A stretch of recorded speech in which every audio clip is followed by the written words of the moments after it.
UP board intermediate के लिए math की सीट्स है, टॉपिक वाइज है और सारे सेट्स जितने भी सेट्स होते हैं सभी जिलों के पेपर लगभग इन्हीं क्वेश्चन पर आधारित होंगे। तो पहला टॉपिक संबंध एवं फलन है। इस तरीके से आप एक एक क्वेश्चन आराम से देखते जाएंगे, क्वेश्चन तैयार कर लें।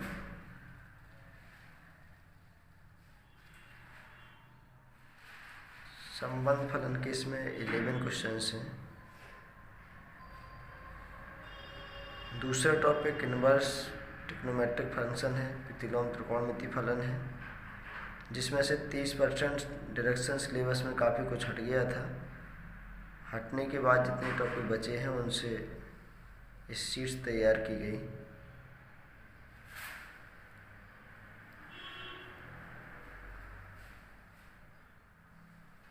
ये एक बार में इनवर्स ट्रिग्नोमेट्रिक फंक्शन देख लीजिए।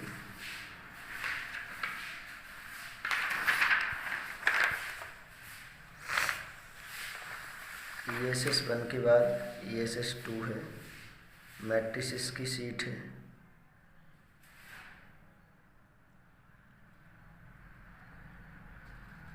इस तरीके से वीडियो को आप लोग रोक रोक कर क्वेश्चन को तैयार कर लें।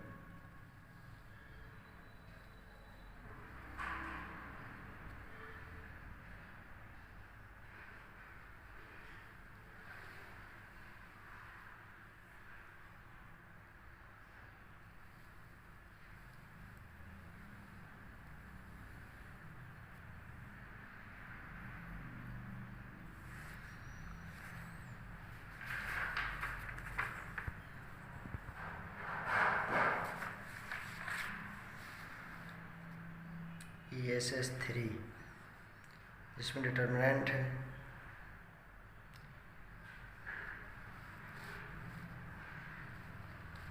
डिटरमिनेंट के बेस पर त्रिभुज का क्षेत्रफल, संरेख दिखाना और रेखा का समीकरण भी है। उसका अगला ही टॉपिक कंटिन्यूटी एंड डिफरेंशियबिलिटी है, सत्ता एवं अवकलनीयता।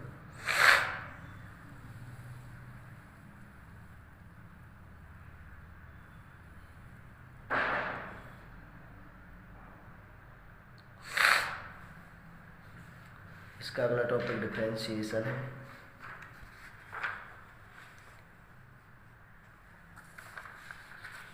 ESS 4 डिफरेंशिएशन के क्वेश्चन इस शीट में मिलेंगे आपको।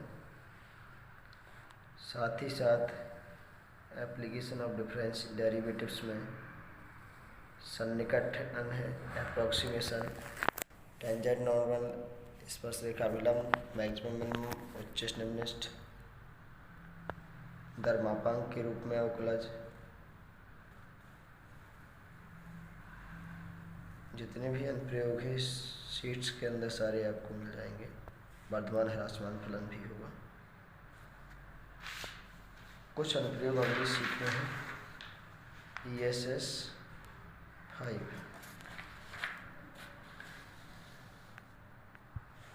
ESS 5 उच्च निम्निष्ठ का पहला क्वेश्चन है, स्पर्शरेखा विलंब का है। इसके अगला इसी तरीके से एक क्वेश्चन है।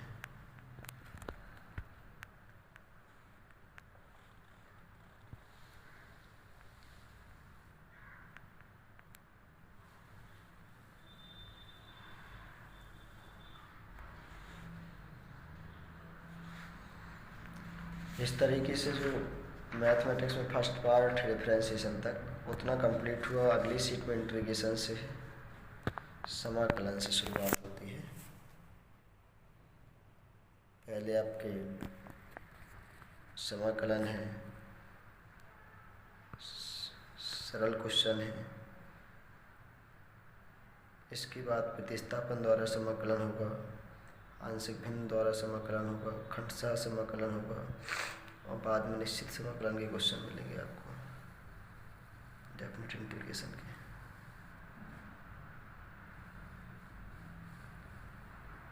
इस क्वेश्चन पर ज़रा ध्यान रख लेना। 69 जो क्वेश्चन है, योगों की सीमा के रूप में जो अवकलज करना है। 8 नंबर में क्वेश्चन 2020 में पूछा जा चुका है, 19 में भी पूछा जो 20 में आया है 2020 में। तो आप इस टॉपिक को भी तैयार कर लें। और बाद में डेफिनेट इंटीग्रेशन के क्वेश्चन है। Sheet number 7 ESS 7। ESS 7 में बहुत ही अच्छे क्वेश्चन हैं डेफिनेट इंटीग्रेशन के। डेफिनेटली जितने भी सेट तैयार होंगे, अगर आप इतने क्वेश्चन तैयार कर लेंगे तो किसी भी डिस्ट्रिक्ट का कोई भी सेट आएगा, क्वेश्चन आप सॉल्व हो जाएंगे। इसमें डिफरेंशियल इक्वेशन के भी क्वेश्चन दिए गए हैं। अवकल समीकरण, कोटि घात का क्वेश्चन आएगा। 5 या 8 नंबर में भी क्वेश्चन पूछा जाएगा रैखिक अवकल समीकरण का, या वेरिएबल सेपरेबल्स लग जाएगा, छोटा क्वेश्चन होगा। नहीं तो आपका होमोजीनियस इक्वेशन होगा समघात। और बाद में एरिया अंडर कर्व्स दिए हैं, वक्रों के अंतर्गत क्षेत्रफल। अगली जो शीट है वो वक्रों के अंतर्गत क्षेत्रफल, और इसका अगला टॉपिक वेक्टर होगा। वक्रों के अंतर्गत क्षेत्रफल वृत्तों का होगा, 2 वृत्तों के मध्यवर्ती क्षेत्रफल होगा, वृत्त परवलय का होगा, त्रिभुज का होगा। जब शीर्ष दिए गए होंगे तो रेखाओं के समीकरण निकाल लेंगे, भुजाओं की भुजाएं दी गई हों तो पहले बिंदु निकाल लेंगे। इस तरीके से आप लोग पहले भी स्टडी कर चुके हैं, तो केवल अब क्वेश्चन सॉल्व करना आपको रह गया है। क्वेश्चन देख के जाएं। ये वेक्टर एनालिसिस का है। ESS 8 के बाद ESS 9, इसमें वेक्टर से शुरुआत होती है, और इसके बाद वेक्टर के बाद 3D है। जब आप लोग पेपर देकर आए तो कमेंट बॉक्स में ज़रूर लिखें कितना पेपर शीट से आया है। 134 नंबर का पेपर बनता है, तो लगभग 134 नंबर का ही पेपर इन शीट से आ जाना चाहिए। आपको अटेंड तो 100 मार्क्स का करना पड़ता है। 5-5 नंबर के 6 पार्ट होते हैं तो 5 करने पड़ते हैं। फिर 6 पार्ट में 5, 8-8 नंबर के 2 पार्ट में 1, 2 पार्ट में 1 और 2 पार्ट में 1। और ये लास्ट है ESS 10, जिसमें ऊपर रैखिक प्रोग्रामन के सवाल दिए गए हैं। रैखिक प्रोग्रामन 100% आता है। इसके बाद प्रोबेबिलिटी है, जो प्रोबेबिलिटी बची हुई है after deduction 30% syllabus, 30% syllabus reduce करने के बाद जो बचा है वो लास्ट में एट लास्ट एक वेक्टर का क्वेश्चन है। तो आप लोग इन क्वेश्चन को देख कर जाएँ, पेपर दें। पेपर के बाद आप कमेंट बॉक्स में ज़रूर लिखें कितने क्वेश्चन इससे आए हैं।